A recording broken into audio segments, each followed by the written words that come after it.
pense que quand j'ai commencé le sport, j'étais un peu naïf, puis je savais pas c'était quoi mes capacités, je savais pas c'était quoi mes limites. Là, je suis rendu à 33 ans, j'ai pas encore atteint mes limites dans le sport. Mais en commençant, je croyais pas que je pouvais être un des meilleurs athlètes au pays. Je croyais que ça allait être une finalité pour moi de peut-être être un des meilleurs au pays sur la scène universitaire. Avec cette naïveté-là, mon but, moi, c'était juste de donner le meilleur de moi-même puis de m'améliorer le plus possible. J'étais avec mon entraîneur qui est aussi un jeune entraîneur, puis c'est comme un peu si on était dans une situation de où on va à partir de maintenant. Il n'y a jamais eu un Québécois qui s'est rendu aussi loin. Chaque jour, j'avais l'impression un peu que, en repoussant mes propres limites, je repoussais aussi les limites de ce qu'un Québécois pouvait faire dans les épreuves de demi-fond. Ça a été un cheminement, je pense, incroyable. Puis je pense que c'est une grande fierté pour moi d'avoir été un peu quelqu'un qui a débroussé le chemin pour le reste des Québécois dans les épreuves de demi-fond. C'est pas quelque chose qui a été facile, mais je pense qu'on a fait un excellent travail. Alors en 2015, au même moment où j'avais ma première grosse blessure, ça concordait aussi avec le moment où je voulais venir m'entraîner à Vancouver durant les hivers. Avant ça, je m'entraînais strictement au Québec. Je voulais venir profiter des meilleures conditions d'entraînement ici.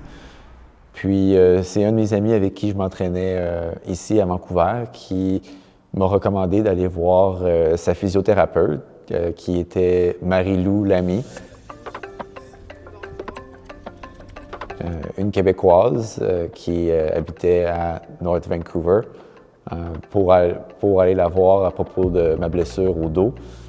Puis, comme de fait, c'est un peu dans des circonstances complètement aléatoires que j'ai rencontré Marie-Lou, qui est probablement une des personnes qui a eu le plus d'influence dans ma carrière sportive jusqu'à maintenant. Quand j'ai commencé à voir Marie-Lou, c'était la première physiothérapeute qui m'avait vraiment donné une amélioration à court terme dans ma blessure, mais elle m'a fait comprendre aussi que si je voulais m'améliorer sur le long terme, ça allait être beaucoup de travail. Puis de voir ça de la part d'un Québécois qui était à Vancouver, je crois que sur le moment, elle m'a un peu pris sous son aile.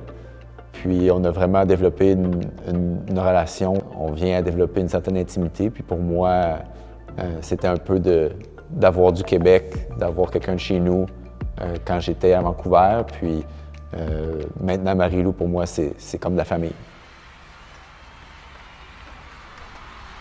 Jusqu'à maintenant, j'ai pas vraiment eu de compétition majeure en sol québécois où je pouvais vraiment donner le meilleur de moi-même devant un public local. Cet été, avec les essais olympiques pour les Jeux de Paris, puis je pense que je suis vraiment au sommet de ma carrière. Je vois ça comme une opportunité extraordinaire de courir à Montréal devant les gens de chez nous qui m'ont toujours supporté.